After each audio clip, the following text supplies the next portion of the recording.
We've been playing this game recently. The game, I should say, called 1914. Hell of a thing. My buddies Kyle and John, we love history, sort of our thing. So when Kyle dug the game out of his father's closet, we thought it'd be a hoot to try out.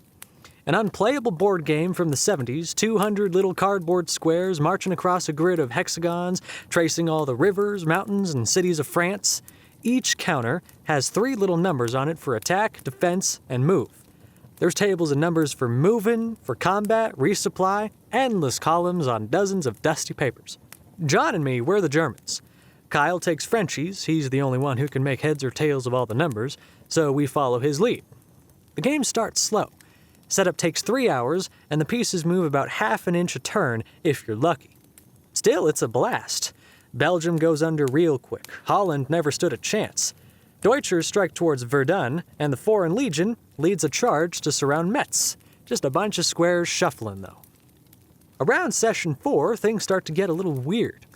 French infantry encircled outside Antwerp are running low on supplies, and Kyle tells us he's going to start eating the horses of his cavalry division to keep the frontline troops fed.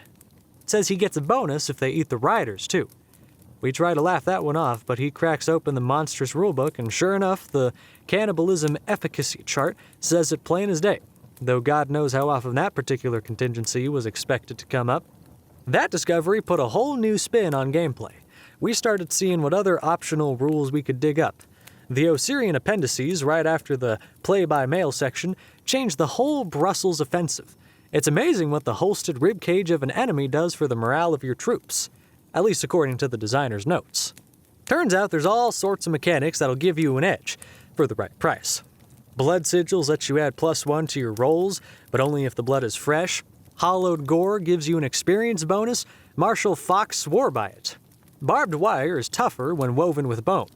Who knew the First World War had so much to do with arterial logistics? We weren't happy about sending the second-line troops off to the slaughterhouse, but I think the improvement of our positions around Flanders more than justified that particular decision. By now I hear the army is marching at night, but Kyle's the one who gets real into it. He doesn't just address the day's sacrifices by name. We all do that by now. It negates a bunch of debuffs. He's begun tracking the turns on his skin and eyeing John's vertebrae. He announces the construction of a pyramid of skulls large enough to encompass Paris and visible from the moon. Keeps producing page after page of optional rules in a frankly suspicious red ink. John just sits and hums. Hasn't been the same since we ate Bucephalus. We're on to something special. By 1918, things have escalated. The next offensive is the big one. We've been preparing. What was Belgium is painted red, the dikes retaining human viscera instead of water.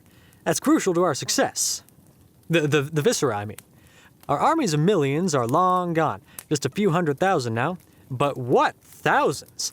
The femur of your closest friend strikes more true than any bullet. Vests of Belgian tendon are as good as Kevlar in the hands of our tailors.